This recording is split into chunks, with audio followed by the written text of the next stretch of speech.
People want to follow leaders, people want to follow entertainers, people want to follow inspirational people because they trust them, because they know that when those people say they're going to do something or they're going to deliver on something, they actually do it.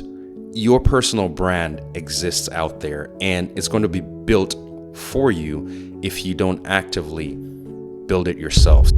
Welcome back to another episode of Be Unafraid podcast. My name is Fortune, and today I'm going to talk about how I am building a personal brand and how you can use these lessons to build your own personal brand. Make sure to subscribe to be notified for my future content. Let's dive right in. Over the last decade that I've spent working in corporate and building a personal brand online and various online businesses that I've worked on building before, I realized that it's super important to build a personal brand. And I used to think that building a personal brand was for entrepreneurs or people that are in positions of leadership.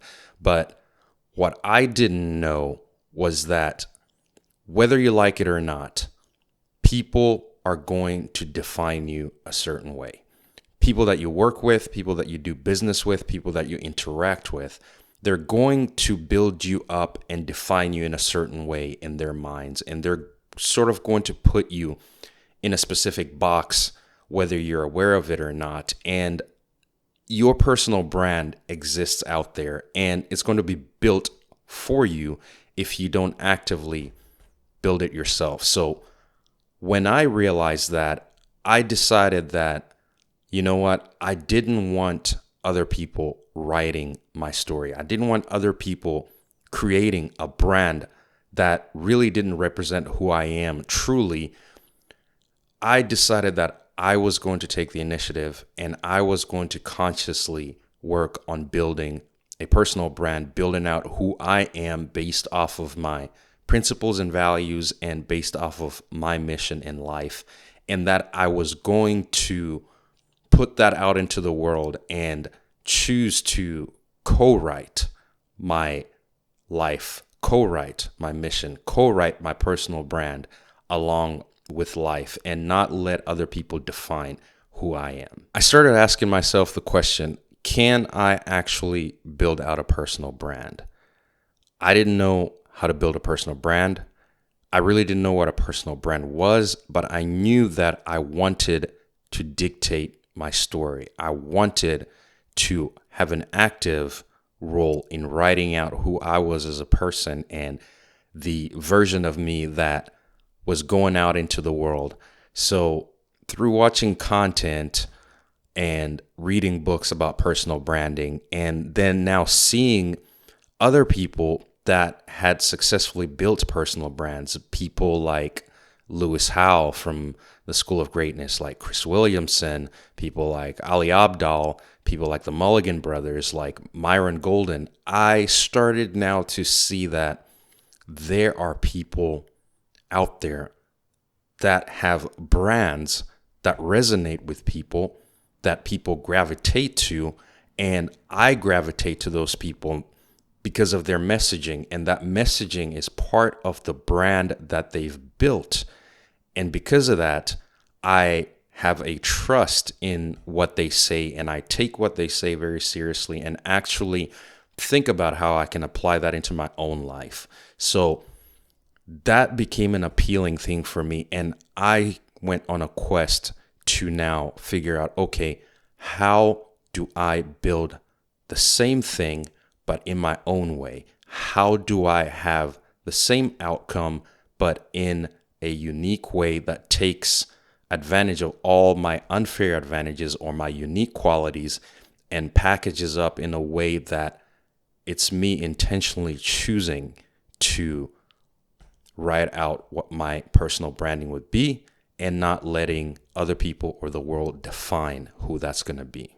So I came across a speech that Myron Golden, who is a personal branding expert and marketing expert, I came across a speech that he gave, and he was talking about personal branding and how to build a personal brand and what a personal brand is. And he categorized a personal brand in 3 different phases. Phase 1 is you become a person of integrity. Phase 2 is you become a person of influence. And phase 3 is you become a person of impact. Breaking down each one of these phases on how to build a successful personal brand. Phase 1, become a person of integrity. What Myron articulated and what I took away from that is becoming a person of integrity is doing what you say that you're going to do. So if you say that you're going to do something, then there is an expectation from people that you're actually going to do that thing, and you do that thing. So you develop a reputation for being reliable and being trustworthy and delivering on those things that you say that you're going to do, thus building that integrity that is required in order to have a personal brand that attracts people. No matter how small the things are, a person of integrity, when they say that they're going to do something, they do it. And people want to follow leaders, people want to follow entertainers, people want to follow inspirational people because they trust them, because they know that when those people say they're going to do something or they're going to deliver on something, they actually do it.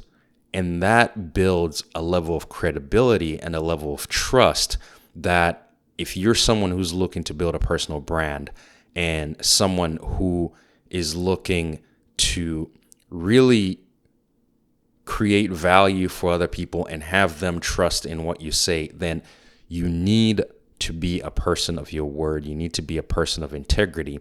And that was very enlightening to me, that this was the first step in building a personal brand. And it put that thought in my mind to now say, okay, so step 1, I need to become a person of integrity. And not saying that I wasn't a person of integrity before that, but now being intentional about it and being conscious about it and self-aware about it. And I started to think and I started to wonder, so in my journey of building this personal brand, what can I do to become a person of integrity? And thinking to this podcast, this YouTube channel, I have consciously made a promise to myself, and now I'm telling it to you, so you are now aware of this promise that I've made, so you can hold me accountable for that. And that was, I have committed to delivering an episode a week, and I have committed to delivering valuable content that actually has meaningful information based off of my life experiences and the things I've learned and the things that I believe are of value and will help develop personal growth and mindset. I have committed to doing that to the best of my ability. So consistently delivering on those things, putting out those episodes every single week, and making sure that each episode has enough value, has tangible things that you can do, stories that you can listen to and feel inspired by, and just life and honesty within it based off of my experience. That for me over time, I believe is going to build out that integrity phase where you as the audience will now come to expect and now come to trust and view me as someone who is honest and someone who is going to deliver on what they say they're going to deliver. And that is the beginning for me. And that's how I'm going to implement this first phase. Once you become a person of integrity, Myron talks about the next step is to become a person of influence. Becoming a person of influence is something that happens from constant integrity. So when you become a person of integrity and you're constantly showing up, you're constantly showing people that you do what you say you're going to do, and thus you've become a person of integrity, people start to respect you and they start to follow you when you deliver value.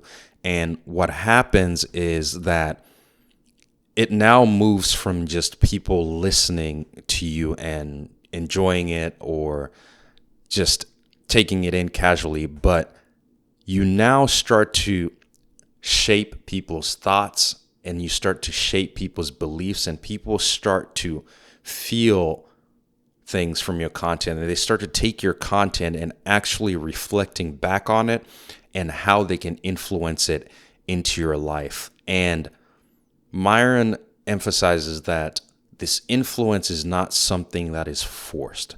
It's something that when you watch, when you listen, you yourself are now open to hearing that message, and you yourself are now open to think and say, the person I'm listening to, I now know that they're a person of integrity. So let me take what they're saying or what they're showing seriously and really reflect and meditate on it. And now let me start to think about how I can apply that to my life. And that opens a story loop in your mind where you now start to go on a mission to really discover your true thoughts and what's inside of yourself, and you start to become more introspective.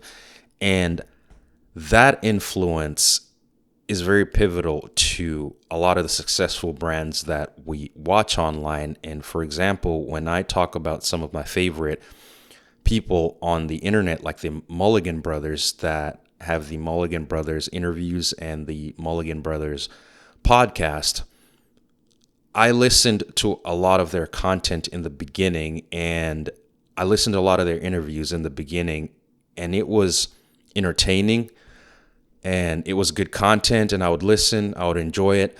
But over time, when I found that they consistently delivered on their mission, which is to inspire change, they kept on bringing on guests who would talk about personal growth and development, guests who would talk about self-mastery, and they would talk about building the physical aspect, the emotions, all the things that I am interested in. And after multiple interviews, multiple content that I consumed, I now subconsciously categorize them as people of influence. I now look at them as influential people because they now have integrity in my mind. I trust that the content that they post is truthful, it's trustworthy, it's honest, and that it has some sort of value. So when I see a new video from them, I really don't question whether or not it's a good video. I know that there's something in there that I can pull from it. So I immediately click and go into it. And then I start to consume that content. And that content now, because I've checked the first box, they're a person of integrity. Second box, they're a person of influence. The content starts to influence my thoughts. And it starts to influence how I live my life, my values, and starts to get me to question things about myself. And it opens that story loop of personal growth and that story loop of introspection. And then I start to change and start to get inspiration and motivation. So influence grows when you build trust and you show consistent value. I'm hoping that with this podcast and this YouTube channel, I'm going to reach this phase where it becomes influential and I become a person of influence, not from a selfish perspective, but from this concept perspective of building out a brand that can help other people and empower other people and help people grow their mindset to build out their own personal brands and become better versions of themselves. Which brings me into the third point that Myron talks about, and it's to become a person of impact. This one I had to think about a little bit more to really understand, what does it mean to become a person of impact? And Myron says that a person of impact shows up to serve others and not just themselves. So thinking about that, A person of impact shows up to serve others and not just themselves. It means that you've moved on from the phase where the content or your voice, your message is about you, and it's about what's best for you or what's best for the business or how you can monetize it, how you can grow the subscriber base, but rather it becomes about the person watching the content. It becomes about the audience and what's in it for the audience. How can this content help somebody else? How can this content inspire somebody else? How can this content motivate somebody else? And if it does that, then I'm going to put it out into the world. And if it does not do any of those things, then I'm not going to do that because it's more so selfish content. And Myron talks about the concept that becoming a person of impact and creating content that serves other people, you start to also focus on long-term growth instead of short-term growth. Meaning that when you think about your subscriber base and you think about your audience, it's not about how can I grow the fastest and make money from these subscribers. It's more so how can I build a long-term audience that is with me, that is for me, and that wants to stay because they feel something from the content. They feel strongly about it. It resonates with them. It touches them, and it actually helps to improve their lives. This phase of becoming a person of impact is sort of the pinnacle of building a personal brand and what I aspire to reach, to get to. In my content, I have this phase 3 in mind, and I'm not 100% sure yet how that's going to happen. And I think that's something that happens very naturally and over time. And by becoming a person of integrity first, and then a person of influence, I start to now become the person of impact. And that is the goal for this channel. That is the goal for this podcast. And those 3 phases are something that have become part of my content strategy and have become part of my thought process. And I'm always conscious of that when I create content for you guys. And I want to bring the best possible value and use my stories, my lessons learned, my failures and my successes to hopefully help you out there and inspire you out there and help you build that strong and resilient mindset. And that's what I'm taking away from this process, and that's my hope and my future goal. I made a video about how I chose to no longer let failure stop me from accomplishing my dreams. And I really dive deep into some of the strategies that I'm using. So if you're struggling with failure, then check out this video right here. You'll get a ton of value from it. Subscribe. And as always, have a wonderful day.